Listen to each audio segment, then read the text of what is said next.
nagkasakit ako matapos namin matalo sa palig. Nakatapak ako ng taid nun. Nung naglalakad ako dun sa may likuran ng MST. Guys, ano bang gusto nung mangyari? Manalo? O maging immortal? Ibigay todo niyo yung sarili niyo sa palig dahil ang dami niyo talaga matututunan. Sarap tignan na kahit ganun pa lang kami kabata nun, kaya rin pala eh. Kayang-kayang gawin yung ganun kagaling na likha. Na you make people feel feelings na only theater and art can make them feel. Para lang maipamahalas namin ang aming kahusayan at katatasan sa wikang Filipino.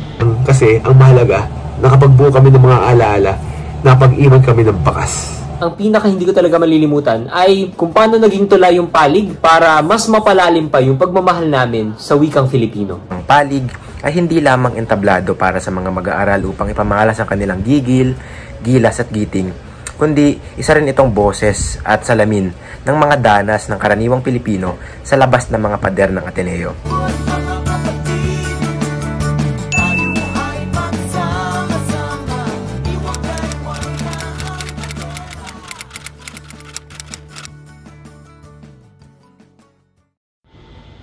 Sa tingin ko yung pinaka hindi ko malilimutang karanasan sa palig ay yung mga oras na nag-iensayo kami bilang grupo. Maging sa sabayang pagbigkas man ito, dulang panradyo o maikling pelikula. Kasi naalala ko na nandito sa mga maliliit na oras na ito, nakasama ko yung mga kagrupo o kaklase ko, na dito talaga bumunga yung mga pagkakaibigan namin. Yung mga tawanan kasi may nagkamali sa linya, yung mga maikling kwentuhan habang inaantay namin mga kagrupo namin na late, at yung satisfaction na naranasan namin nung natapos na yung lahat.